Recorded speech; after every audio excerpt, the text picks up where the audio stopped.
All right, Lions fans, let's have a conversation. And a lot of you have seen this channel. You've seen a bunch of the videos that we've done. Thank you so much for that.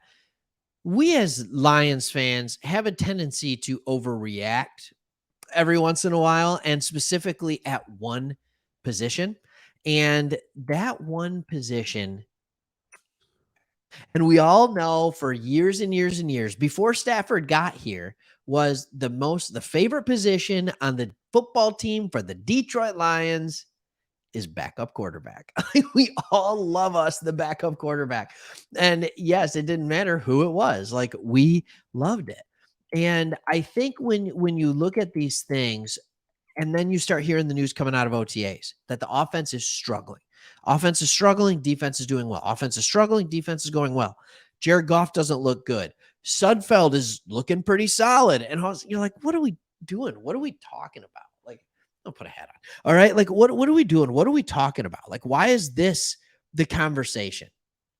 All right. Jared Goff's a good quarterback. He has proven for the last year and a half that he is a good quarterback for this football team.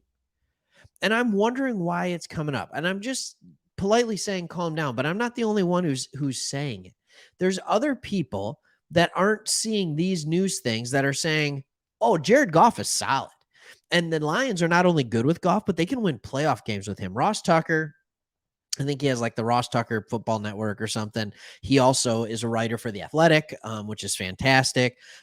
He believes that Goff is the guy under the center to win meaningful games this year. He's saying this: Jared Goff showed that he can win playoff games. He showed that he can win playoffs games. He can win road playoff games. He can get to a Super Bowl. You know why he's saying that? Because he's done it. Remember that. And I think he's playing better than he was with the Rams. Pause. We're going to sit right here for a second. And then we'll go back to this article. He's playing better than he did when he was with the Rams. So what that means is that the Rams team, we all can say like, oh, he had a great team around him. That's why he made it to the Super Bowl. Do we not think he has a really good team around him now? Are we not confident in the team that he has? Are we not confident in the offensive line? That's just phenomenal. I am. I'm confident in that offensive line. Are we not confident in Amon-Ra St. Brown? Are we not confident in this new revamped defensive backfield? I am. Even if you're not confident in JMO yet, there are other proven guys, Marvin Jones, Reynolds, Khalif Raymond. Like there's other guys that have proven to be good players there, and we have multiple UDFAs and things like that. I'm not going to get that's too far. What were we missing last year? We weren't winning games because we were in shootouts. But that's the other key thing to remember. We were in shootouts. With Jared Goff as our quarterback, we were in shootouts. The offense is not worse than it was last year. The defense is better.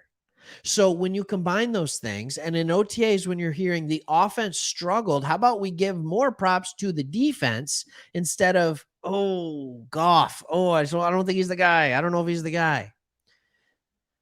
All right. So he went on to say, so if he's able to get to a Super Bowl with the Rams, I think he can get to one with the Detroit Lions.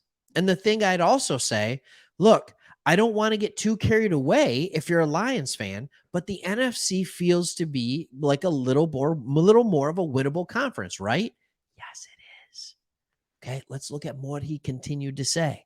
Whereas if the Lions were in the AFC, kind of would have a tough time picturing them being better than the Chiefs or even the Bengals.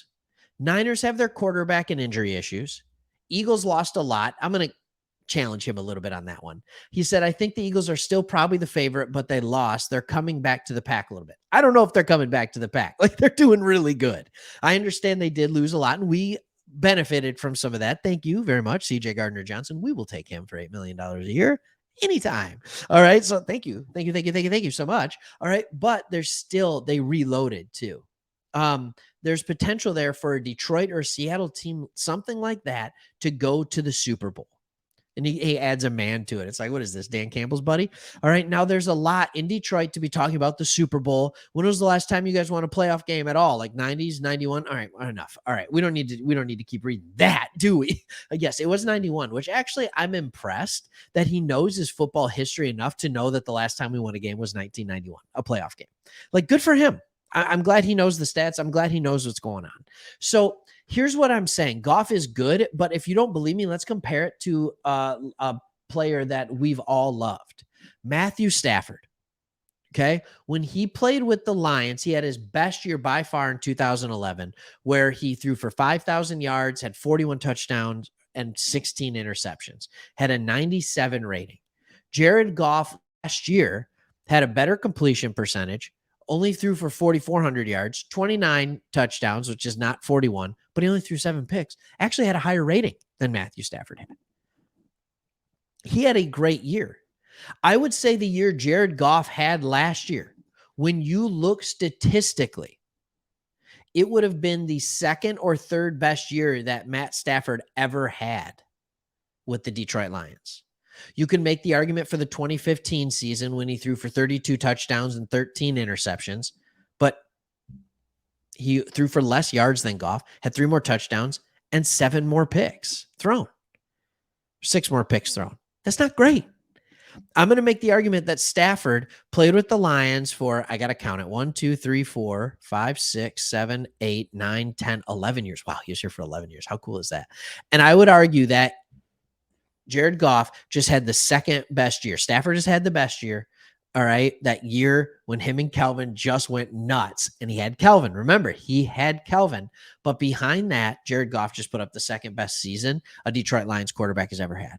So don't sit here and tell me he can't be a good quarterback. Don't sit here and tell me that he's not. And by the way, this is what he's done. Since 2017, that's his second year. He's had a QB rating of 100, 101, 86.5, 90, 91.5, and this year 99.3. He has consistently been good. Even when he was, quote unquote, horrible for the Rams, he went for 3,300 yards, 19 touchdowns, 8 picks with a QB rating of 91.5. Just saying. Like, he's not bad. He's not bad. Oh, I'm sorry. That was wrong. It was a 67% completion percentage. He went for 4,000 yards, 20 touchdowns, 13 interceptions for a QB rating of 90. What I read was accidentally his first year with the Lions. All right. And we know that 3,200 yards is because he missed a few games. So, and that first half of the year just was so bad. So much talent, so much lack of talent around him. So don't sleep on Jared Goff. He needs to go out for a year and prove he's bad before we say he's bad. He has been nothing but good for us. When we've surrounded him even a little bit, he has been very good, dare I say at times elite. He has been awesome. The numbers that he has put up throughout his career, and I've said this before, and I'm not saying that this is the direct comparison, okay? And the numbers he's put up his first 2 years in Detroit are eerily similar to what Tom Brady throws around. All right, good amount of yards, good amount of touchdowns, not a lot of interceptions, gets the job done. Now we need to see him start winning like he did with the Rams. That's what we need to see. But I'm telling you, Jared Goff, I'm not saying he's Tom Brady. I'm not saying that. What I'm saying is hold your horses. He's still a good quarterback. All right, leave your comments below. Let us subscribe to the channel. Let us know how we're doing. And we'll see you on the next